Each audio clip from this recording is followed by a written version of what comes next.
Hello, everybody. I am just making a short video here for you guys as we head into the last couple weeks and we're working on the This Is Me assignment.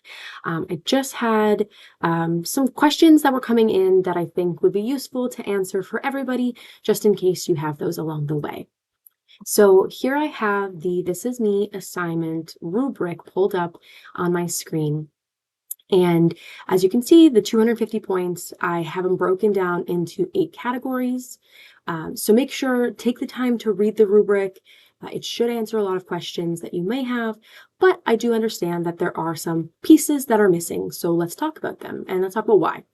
So just a reminder, going through this assignment, we're reflecting on how the theories and concepts and things we've learned in this class have impacted our understanding of ourselves and our interpersonal communication skills. So we might look at self-concept, perception, listening, conflict resolution, the way all these things and theories have impacted our relationships, our ability to identify deception, all sorts of things. There's so much good content that we've learned this semester that you can utilize. So first things first, I would qualify this under visual design of PowerPoint, maybe oral. Yeah, let's do number 5, visual design of PowerPoint.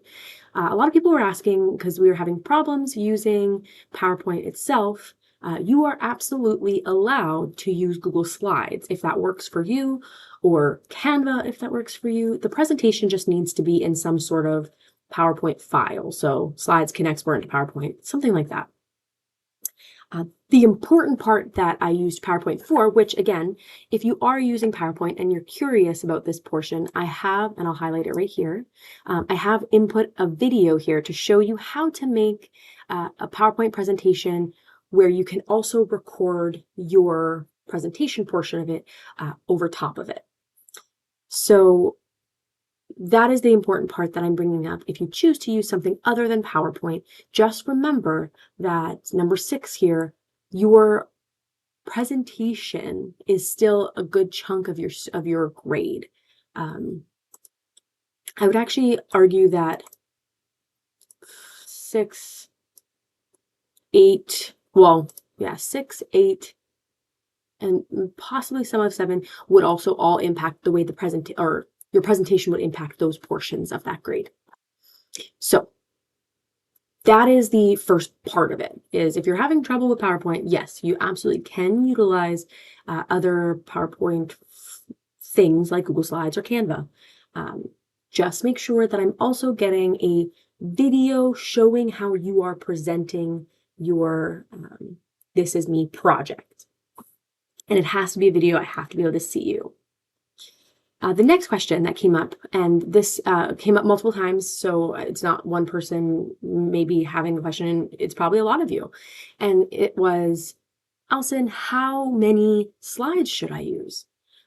And to that I say, it depends. Granted, again, looking at all the things that I'm expecting, maybe a 1 to 3 slide presentation, probably not going to cover all the brief in our rubric, and your grade would reflect that. However, and I used this example yesterday with a student, if you are utilizing a concept, say we're using, for simplicity, say we're using listening. We learned all about listening. We learned how we listen, listening versus hearing, all that stuff. Say you want to talk about how that impacted your life. You could use your first slide and tell us about what we learned in the class, the listening. And then you can use another slide and say, here's the part where it impacted. Or maybe you impacted multiple places. So in this example, you would use 3 slides for one concept. But you could also, instead of using an entire slide to explain the concept, you could also just use those 2 slides and explain which portion of the concept that we learned impacted what part of your life. So that I would only use 2 slides. So it all depends on how you want to structure your project, whatever feels natural to you when it comes to the presentation. Now, going into well, what is it supposed to look like? What are each slide supposed to look like? And so then I go down here to number 5, where we talk about visual designs of the PowerPoint. And I realized that maybe some of us haven't made PowerPoints for classes before. So I'm just going to provide a couple of tips. I firmly believe in the 6x6 rule, which means that PowerPoint slides should not have more than 6 bullet points, and each bullet point shouldn't have more than 6 words. I do allow exceptions for this second part, the 6 words. If we're defining something and you would like to use the full definition, that is okay. This is just to prevent too much info lagging, just absolute dumping all information, and overall making a PowerPoint pretty unappealing for people to watch or look. So we want to make sure that the layout's good, it's readable, the design is consistent throughout. So you don't want things that are too distracting. You don't want fonts that are hard to read, or colors that aren't complementary, that make it hard to see, or overall just make your brain hurt. So keep that in mind when answering this question of how many PowerPoints and or how many slides and what they should look like. So it's all dependent on your vibe. And then if you're thinking, well, what can I do? How do I get a nice PowerPoint?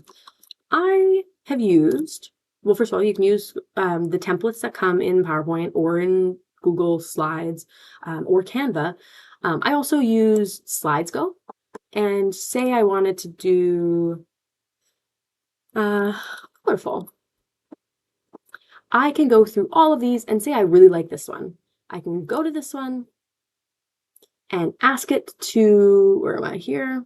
All right, so you see I'm highlighting over here on the right-hand side of my screen. It says download this template. I'm going to hit the arrow on the right side of that bar, and I would export it as, I'm going to use Google Slides in this example. Make a copy.